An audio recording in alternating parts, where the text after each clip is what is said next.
안녕하세요, 여러분. 금요일 오전입니다. 수업을 다 했거든요. 해서 녹음을 다 녹화를 했는데 마이크가 안 켜져 있었던 거예요. 그래서 녹음이 하나도 안 돼서 다시 해야 될 것 같아요. 그래서 일단 지우고 다시 한번 해석을 하도록 하겠습니다. 지금 보여드리는 거는 이제 우리가 이제 첫 번째 수업밖에 안 했다 보니까 이제 시를 그럼 어떻게 읽어야 될까, 해석을 할 때 어떻게 해야 될까를 좀 보여드리고, 두 번째 영상에서는 이제 연계 대비를 좀 해드릴 거예요. 이 시는 좀 중요한 시라서 그렇습니다. 그래서 우리 교과서 개념학습 수능 특강의 1강에 있는 시고요. 제목은 추일서정입니다.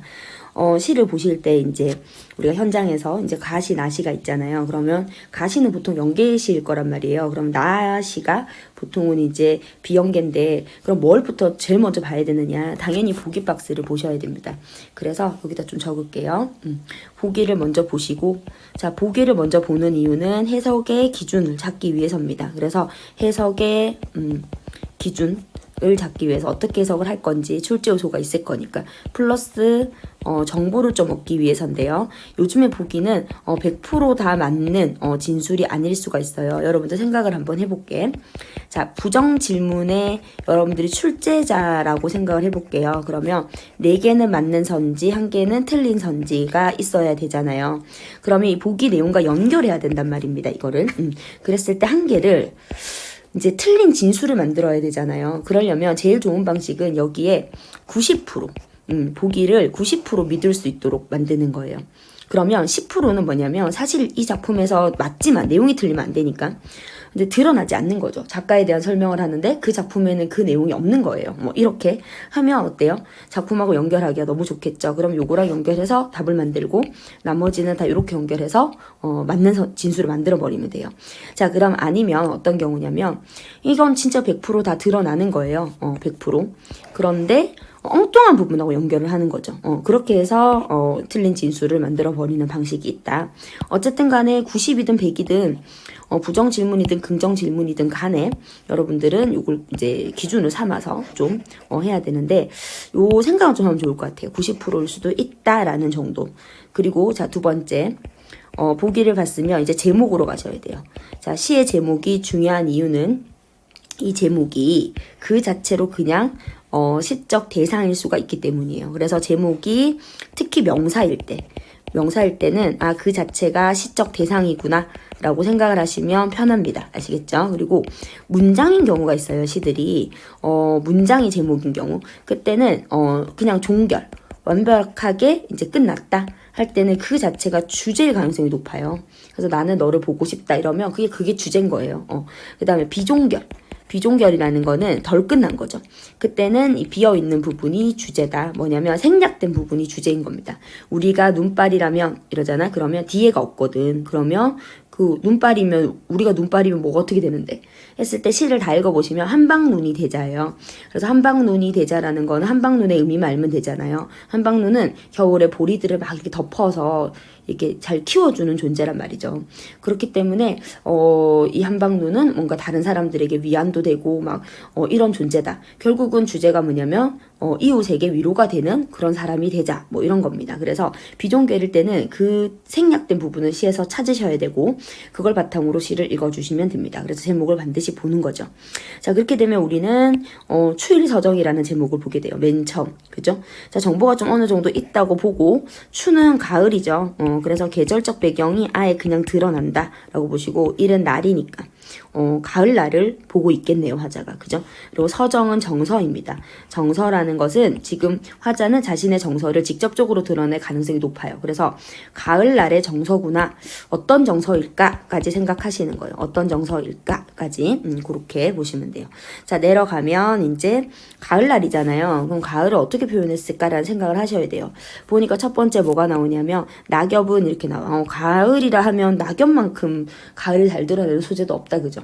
자, 낙엽은 하고, 그리고 보면 폴란드 망명정부의 집회 그래요. 자, 폴란드 망명정부의 집회가 아니죠, 낙엽은. 아니죠. 그냥 낙엽은 낙엽이죠.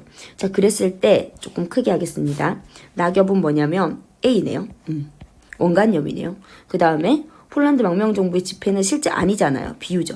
B네요. 보조관념. 그래서 이제 앞으로 약속할 건데 원관념을 A라고 하고, 선생님하고 이제 B라고 하면 보조관념이에요. 자, 어떤 비유를 썼단 말이죠. 시에서는 비유는 너무나 뭐 흔한 경우입니다. 그죠? 자, 그런데 이 비유를 쓴 이유는 이 원관념을 잘 드러내기 위해서인데 이때 뭐가 들어가냐면 화자의 프리즘이 들어가게 돼 있어요. 화자의 프리즘 기억 못 하시는 분들은 앞으로 잠깐 가셔서 비정상의 정상화. 그래서 이 비정상적인 말을 하는 이유는 화자는 중간에 뭔가 프리즘을 끼워서 이야기를 한다라는 거. 그거 기억하셔야 됩니다. 자, 무슨 말이냐면 이 객관적 대상인 낙엽을 우리가 객관적이잖아, 낙엽은. 모든 사람들이, 뭐 우리나라 사람, 뭐 전 세계 사람 모두 다 이런 식으로 생각하는 건 아니라는 거죠. 그 낙엽을 보면 뭐 전부 다 저거는 망한 나라의 지폐야 이렇게 생각하진 않는다는 거죠. 그랬을 때 이렇게 생각하게 된 이유는 화자에 뭐가 있다? 프리즘이 있는 거죠. 보니까 이 낙엽에서 뭘 찾은 것 같습니까? 비유는 유사성이 존재해야 되거든요. 이 비유를 쓴 이유는 이 낙엽에서 좀 무쓸모 이렇게 적어대려고 모르겠다. 쓸모 있지 않은, 아니면 나라가 망했잖아. 망명정부니까 도망가고 있는 정부란 말이에요. 뭐 이렇게 흩어지고, 그럼 그 집회는 이제 쓸 일이 없죠. 의미가 없죠. 그러니까 뭔가 좀 쓸쓸하고, 이런 이미지들을 본 거예요. 그래서 낙엽을 보고 이런 생각들을 했기 때문에 뭐예요? 이런 비유가 나왔다라는 겁니다. 이렇게까지 생각하면 시한계를 20분 읽어야 돼요. 그렇기 때문에 연습을 이렇게 하시라는 거예요. 연습을 해놓고 실전에서는 뭐 자동으로 탁 나올 수 있게 체화를 시키시는 거예요. 자, 그 다음에 포화에 이지러진. 포화가 뭔지 모를 수는 있어요. 근데 이지러지는 보고 뭔가 부러지고 뭔가 부서지고 뭔가 찌그러진을 생각하셔야 되거든요. 자, 도룬시 그랬어요. 자, 위에 시를 좀 별로 안 읽었으면 좋겠는 게 나라 이름이 나왔죠. 그럼 지금 이 도룬시도 결국은 연결이 될 수 있다. 그럼 뭡니까? 이 나라의 어떤 도시겠네? 자, 그 도시의 가을 하늘을 생각하게 한다. 뭐가요? 낙엽. 낙엽 하나 가지고 지금 세 줄이 나온 거예요.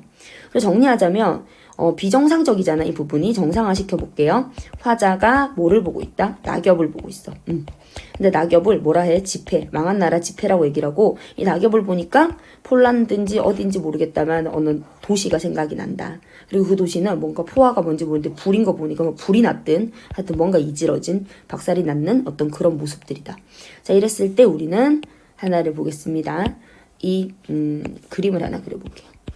시적 화자가 대상을 보고 있는데 대상을 보는 그 프리즘이 화자의 프리즘이 결코 밝고 명랑하고 좋은 건 아니라는 느낌이 이 정도에서 들어야 돼요. 그죠?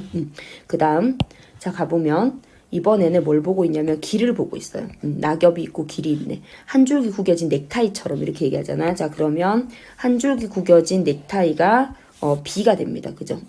그래서 요걸 보면서 또 이제 화자의 프리즘을 느끼면 좋을 것 같은데 문제는 이 넥타이는요 특별한 느낌이 없어요. 그래서 잘 생각을 한번 머릿속에 연상을 한번 해보시면 다음 시간에 우리 연상에 대해서 배울 건데 길이 이렇게 나 있는 것 같아요. 뭐랑 닮았습니까? 외형적 유사성입니다. 그래서 뭔가 외형적으로 어떤 겁니까? 좀 구불구불하다. 구불구불한 느낌이 닮아있다. 그래서 이런 거를 외형적 유사성 이런 걸 느끼시면 좋고 자 그래서 비유가 지금 좀 많네 이 작품은. 그래서 A, B를 표시를 좀 잘해야 되겠다. 이런 생각들을 여러분들이 좀 현장에서 해주시면 좋겠습니다. 그죠? 그 다음 일광의 폭폭 속으로 사라지고 뭐가? 길이. 자 근데 일광을 보시면 지금 일광은 뭐예요? 햇빛이죠. 햇빛. 그 다음에 햇빛의 폭포인데 햇빛은 폭포가 아니에요. 그래서 이것도 또 뭐다? 비유다. 자 그러면 가보면 지금 어떻게 되는 거냐면 해가 이렇게 햇빛이 눈부시게 내리쬐니까 이게 폭포 닮았네. 그죠? 자 그 뒤에 길들이 보이지 않는 거예요. 그래서 이 사람이 보고 있는 것은 낙엽, 길, 햇빛입니다.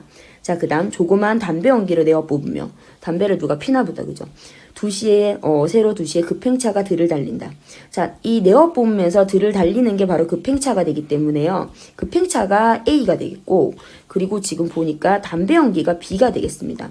자, 왜냐면 한번 머릿속으로 그려보세요. 지금 보이는 거는 기차예요, 기차. 기차가 들을 달리는 걸 보고 있는데 거기에서 연기가 나오는 거야. 그거를 담배 연기라고 표현하고 있기 때문입니다. 그래서 급행차의 정확히 쓰자면 연기, 그러니까 뭐 기차 연기를 지금 담배 연기로 비유를 한 것이다. 그러면 지금 보고 있는 장면은 도시의 장면이죠. 이건 시골이 아니죠. 왜? 길도 있고 급행차가 있으니까. 그래서 도시의 가을을 지금 화자가 보고 있다는 걸 느껴야 돼요. 자, 그 다음이에요. 자, 가보니까 포플라 나무 근골 사이로 공장의 지붕은 흰 이빨을 드러낸 채. 확실히 보이는 게 뭐냐면 공장이에요, 공장. 공장의 지붕이고 그다음 포플라 나무예요. 선생님 나무는 자연물이고 얘는 인공물인데요. 근데 우리 송원학원 앞에도 나가보면 나무가 있어요. 그래서 도시 속에서도 있죠. 그래서 이런 나무들을 우리가 뭐 가로수라고 아마 이야기할 거예요. 그죠? 가로수가 있죠. 자, 이 나무하고 지금 공장을 보고 있는데 중요한 것은 이것들이 A가 되고요. 다 B가 있다는 거예요. 근골, 흰 이빨. 근데 B들을 보시면 근골이 보니까 뭐 뼈 같은 것이잖아요. 지금 보면 이거 약간 괴물 느낌 나지 않아요? 뼈하고 이빨 아니면 해부학 이런 거 생각나잖아요. 그래서 별로 좋은 비유는 아닙니다. 나무를 보고 뼈하고 근육으로 비유를 하고 지붕을 이빨에 비유하는 경우는 진짜 낯설죠. 이럴 때 여러분들 좀 생각을 하셔야 돼요. 아, 비유가 굉장히 낯설다. 일반적인 비유는 아니다 라는 생각입니다. 그죠? 그런 생각 좀 하시면 좋겠고, 어쨌든 지금 A, B가 되게 많다는 거는 이쯤에서 혹시 비유와 관련된 문제가 없을까 하고 문제를 한번 갖다 오시는 게 좋아요. 이 정도 상황이면. 왜냐면 비유가 지금 너무 많거든요. 하나, 둘, 뭐, 셋, 뭐, 넷, 다섯, 6개가 나왔으니까. 그죠? 그리고 지금 이 사람의 프리즘이 확실히 별로다. 라는 생각이 드셔야 돼요. 자, 그래서 보니까 나무는 좀 앙상한 것 같습니다. 나무 가지를 근골이라고 하는 것 같죠. 그래서 좀 앙상하게 이렇게 있고요. 그다음 공장의 지붕은 쌤 생각으로는 이렇게 돼 있을 것 같아요. 이빨처럼 느껴지는 것 같아. 자, 그다음 한가락 구부러진 철책입니다. 그죠? 보고 있겠죠, 이 철책은. 뭔가 이렇게 철책 같은 것이 하나가 구부러져 있는데 바람에 나부끼고 있고 그 위에 셀로팡지가 있는 게 아니라 구름이 하나 보이는 거예요. 자, 구름은 대표적인 자연물이거든요. 근데 그거를 지금 셀로팡지에다가 비유를 하고 있어요. 셀로팡지는 우리 옛날에 학교에서 수수깡 같은 걸로 그 안경 만들 때 안경알 만들던 그 색깔이 알록달록한 얇은 비닐입니다. 그걸로 지금 구름을 만들었다고 생각하는 거니까 좀 뭔가 자연물들을 좀 이상한 거에 비유를 하고 있다라는 생각을 하시면 돼요. 그래서 이까지 읽어보니까 화자는 어떤 가을의 풍경을 진짜 보고 있어요. 그래서 추일 서정이라고 그랬잖아요. 추일은 확실히 나왔거든요. 서정이 안 나오고 있죠. 그래서 직접적으로는 드러나진 않고 간접적으로 뭔가 쓸쓸하다는 느낌 정도는 주고 있어요. 자, 그 다음에요. 자욱한 풀벌레 소리. 자, 이것도 실제로는 대상이 됩니다. 자, 왜 그러냐면 지금 시각을 주로 봤거든요. 여러분들은 이까지는 다 시각이었죠. 시각으로 인지한 것을 A, B, 비유를 썼죠. 근데 이거는 청각입니다. 청각적 심상인데요. 자, 이 19를 읽었을 때 진짜 이렇게 할 수가 없다라는 걸 아셨을 거예요. 풀벌레 소리는 자욱하게 볼 수가 없고 풀벌레 소리는 발길로 찰 수가 없습니다. 그래서 실제로 이 화자가 보고 있거나 듣고 있거나 느끼고 있는 대상을 뭐냐면 우리가 실제 느끼는 거라고 하고요. 그 다음 그것을 지금 특별하게 뭔가 전이를 시켰어요. 자, 이것도 전이거든요. 전이. 무슨 말이냐면 들어야 되는 대상을 보이는 것처럼 표현했고 이거는 찰 수 있는 것처럼 표현을 했다는 거예요. 자, 그렇게 되면 지우고 한번 적어보겠습니다. 청각을 지금 자욱하는 뭐죠? 우리가 뭘 가지고 어떤 감각을 가지고 느껴야 됩니까? 시각입니다. 그죠? 그래서 청각을 시각으로 전이했고 발길로 차는 거는 촉각이거나 또는 시각입니다. 그래서 이걸 공감각적 심상이라고 하죠. 원래 청각인 애를 안 되게끔 만들어 놓은 거예요. 풀벌레 소리를 자욱하게 느낄 수가 없다라는 거예요. 그리고 풀벌레 소리를 발길로 찰 수 없다는 거예요. 그래서 안 되도록 만들어 놨다. 바로 공감각적 심상입니다. 나중에 천천히 나중에 할 일이 있을 거예요. 그래서 요거는 현장에서 느끼시면서 별표를 쳐놔야 돼요. 왜냐하면 이런 것들이 표현상의 특징으로 잘 나오기 때문입니다. 그죠? 그래서 문제를 살짝 갖다 오셔도 좋을 것 같고. 자, 그래서 풀벌레 소리를 듣고 있어요. 근데 그걸 발길로 찬다라고 얘기를 하고 있고. 자, 그 다음 가보니까 홀로 황량한 생각이거든요. 이 부분이 제일 중요합니다. 자, 왜냐하면 자, 5번 정서가 나왔는데 이 정서를 어떻게 하고 있다? 직접 제시하고 있잖아요. 반드시 체크하셔야 돼요. 황량하다라고 얘기해 주는 거예요, 내가. 그래서 위에 것들이 다 이해가 되기 시작해요. 화자의 프리즘이 황량해서 이것들을 그렇게 느꼈을 수도 있고 아니면 이것들을 그렇게 느끼다 보니까 프리즘이 황량해진 걸 수도 있고 어쨌든 화자의 정서입니다. 자, 그때 허공에 띄우는 돌팔매 하나. 행위죠. 행위는 체크하시고 근데 이 행위는 무의미합니다. 아무 의미가 없는 행위를 했고 자, 그랬더니 그 돌팔매가 기울어진 풍경의 장막인데 마지막 비유입니다. 이게 실제로 보고 있는 건 풍경이에요. 근데 그걸 뭐라고 얘기를 합니까? 장막이라고 얘기를 하잖아요. 그러니까 실제로 그림을 한번 그려볼게요. 뭐 산도 있고 예를 들면 뭐 이렇게 있는 거죠. 근데 이것은 풍경인데 이것을 장막이라고 생각을 하는 거예요. 그 B. 그래서 자, 장막 B 풍경 A입니다. 근데 실제로 이 비유는 우리가 못 느낄 가능성이 높아요. 현장에서 이까지는 사실은 좀 모르겠다. 그럼 문제에서 물으면 그때 가서 비유라는 거 이제 아시면 됩니다. 자, 기울어진 풍경이니까 이 사람 고기가 빼딱하겠죠.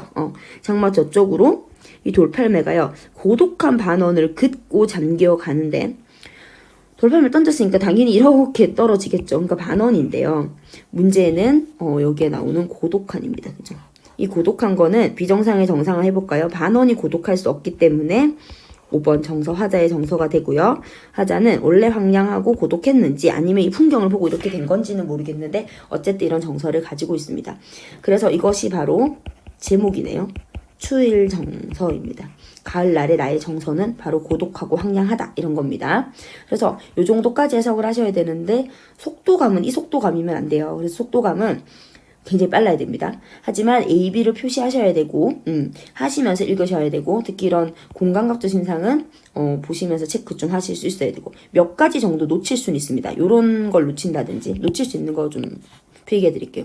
이런 거 놓칠 수 있어요. 그다음 얘도 놓칠 수 있고, 이건 확실히 놓칠 수 있거든요. 근데 이 낙엽은 폴란드 망명 정도의 지폐, 그리고 길은 넥타이, 이런 부분들은 좀 놓치시면 안 됩니다. 그래서 읽으실 때 현장에서 해석이 바로 되어야 한다, 이겁니다. 이런 식으로 해석을 하고 문제로 가셔야 되겠죠. 그죠? 이게 이제 비연계적으로 아무것도 외적 지식 없이 해석을 한 거라고 보시면 되겠습니다. 다음 영상 또 있으니까 요거 일단 먼저